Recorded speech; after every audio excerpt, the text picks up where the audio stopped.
इसी वजह से यहाँ पे उनका कैश इन होने का चांस और भी ज़्यादा बढ़ जाता है। तो उनका कचुम्बर बना देगा ब्लड लाइन, जिसके बदौलत यहाँ पे हमें टाइटल चेंज देखने को मिल सकता है। तो WWE कंपनी के अंदर हर एक सुपरस्टार का सपना होता है एटलीस्ट एक बार अपने लाइफ टाइम में चैंपियनशिप को हाथ में लेकर रेस करे, लेकिन ये उतना आसान भी नहीं है। एग्जाम्पल के तौर पे आप लोग कोडी रोड्स को ही देख लो। लेकिन कुछ ऐसे भी सुपरस्टार है जिनके लिए बाएं हाथ का खेल है, और ये बाएं हाथ का खेल को एकदम चुटकी में करने के लिए बनाया गया है ये मनी इन द बैंक का ब्रीफकेस। ये एक ऐसा ब्रीफकेस है जिसकी मदद से आप लोग बिना मेहनत के अपने कंधों में टाइटल ले सकते हो। और करंट टाइम में ये ब्रीफकेस है हमारे डेमियन पीस्ट के पास, जो कि बहुत साल पहले ही इसको ऑन किया था। एंड लगता तो नहीं कि इस जन्म के अंदर वो कैश इन करने भी वाला है। बात तो सही है। हालांकि उन्होंने कोशिश बहुत किया था। एक बार कोशिश किया था तो वहाँ पे रैंडी ऑर्टन का रिटर्न हो गया था, और फिर उनका हिम्मत नहीं हुआ। और एक बार कोशिश किया था तो सैमी ज़ैन पूरा ब्रीफकेस लेकर ही भाग गया था। Bye bye, tata, goodbye, गया।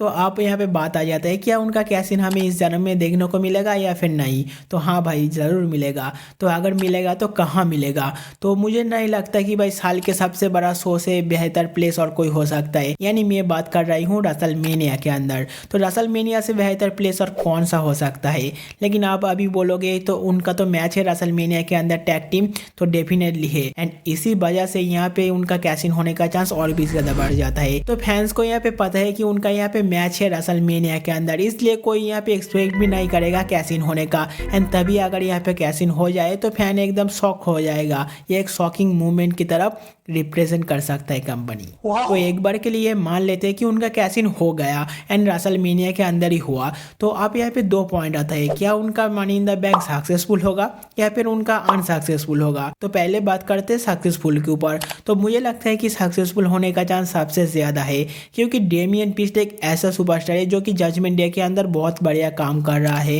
एंड वो आगे आने वाले टाइम में फ्यूचर स्टार है WWE का। एंड WWE उनके ऊपर बहुत ज़्यादा इन्वेस्ट भी किया है। तो कंपनी बिल्कुल भी नहीं चाहेगा जिसके हाथ में इतने दिनों से मनी इन द बैंक का ब्रीफकेस रखा है, होल्ड करके रखा है, उनके एंड में जाके उनका ब्रीफकेस अनसक्सेसफुल हो जाए। तो मुझे लगता है डेफिनेटली वो टाइम देख के इनको सक्सेसफुल करवाना चाहेगा एंड एक बहुत ही बड़ा बूस्ट देना चाहेगा डेमियन पीस्ट को।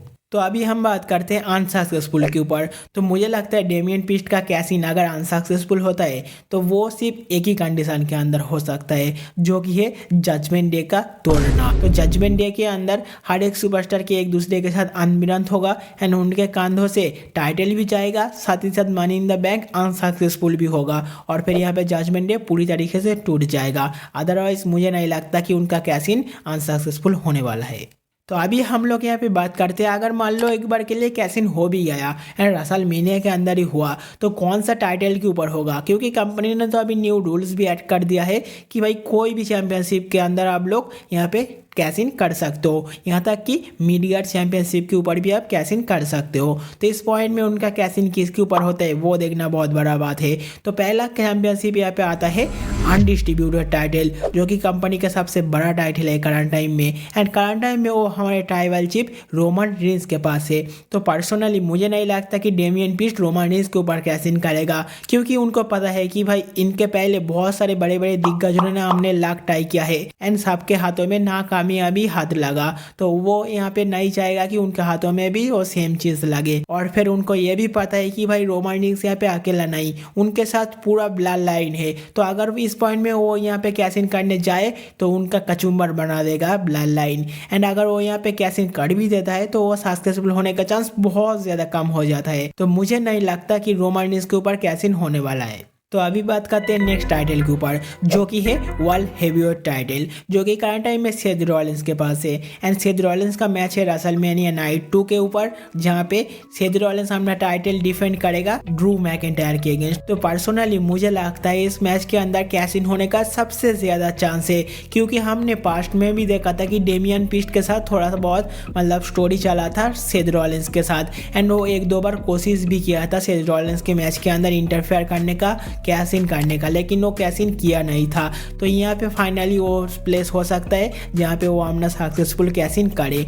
एंड वैसे भी सेथ रॉलिन्स एक ऐसा सुपरस्टार है जो कि उतना आसानी से हमने टाइटल को लूज करेगा नहीं, जो कि लगभग बहुत दिनों से हमने कंधों में टाइटल लेकर घूम रही है। And Seth Rollins top superstar के लिस्ट में आता है, तो अगर हम उनके हाथों से यहाँ पे टाइटल लेना है तो उतना आसानी से तो नहीं ले सकता। तो ये एक बेटर प्लेस हो सकता है जहाँ पे कैश इन करके वो सक्सेसफुल करने की मदद से यहाँ पे चैंपियनशिप सेथ रॉलिन्स के हाथों से लिया जाए और रेसलमेनिया के अंदर सक्सेसफुली कैश इन करने की बदौलत न्यू चैंपियन बन जाएगा डेमियन प्रीस्ट। तो मुझे तो ये चांसेस सबसे ज़्यादा लगता है, लेकिन अगर ये भी नहीं हुआ तो और एक चैंपियनशिप बचता है जो कि है इंटरकॉन्टिनेंटल चैंपियनशिप, जो कि करंट टाइम में गुंथर के पास है। एंड गुंथर 1.5 साल से भी ज़्यादा टाइम तक इसको हमने कंधों में होल्ड करके रखा है एंड सारे बंदे के ऊपर डोमिनेट किया। एंड रेसलमेनिया के अंदर उनका मैच है सैमी ज़ेन्स के अगेंस्ट। तो अगर यहाँ पे कंपनी चाहे कि भाई बहुत हो गया, अब गुंथर से हमने टाइटल लेना है, तो उतना आसानी से तो ले नहीं सकता क्योंकि बहुत ज़्यादा डोमिनेटिंग कैरेक्टर प्ले कर रही है गुंथर। तो यहाँ पे वो परफेक्ट प्लेस हो सकता है जहाँ पे हम कैश इन कर सकते हैं डेमियन प्रीस्ट, जिसके बदौलत यहाँ पे हमें टाइटल चेंज देखने को मिल सकता है। तो ये सिर्फ तभी होगा अगर कंपनी यहाँ से गुंथर के हाथ से चैंपियनशिप लेना चाहता है तो, क्योंकि गुंथर एक बहुत ही डोमिनेंट सुपरस्टार है, तो उतना आसानी से वो हमने टाइटल लूज नहीं करेगा। लेकिन यहाँ पे एक बात और आ जाता है दिमाग में कि भाई मिडगार्ड चैंपियनशिप के ऊपर कैश इन होगा, वो थोड़ा सा देखने में मज़ा नहीं आएगा, है ना, क्योंकि मेन टाइटल के ऊपर कैश इन देखने में जो मज़ा आता है वो मज़ा तो और कहीं भी नहीं। तो पर्सनली मुझे तो लगता है यहाँ पे कैश इन नहीं होने वाला। कैश इन अगर हो सकता है तो रेसलमेनिया के अंदर अगर होगा तो वो सिर्फ एक ही प्लेस है जो कि है वर्ल्ड हेवीवेट टाइटल के ऊपर। तो ये था मेरा कुछ प्रेडिक्शन, मेरा कुछ ओपिनियन। तो आप लोग भी अपना साइट शेयर कर सकते हो कमेंट की मदद से। मिलते हैं और एक नए वीडियो के साथ। और हाँ, अगर वीडियो देखने में मज़ा आया तो एक लाइक ज़रूर कर देना।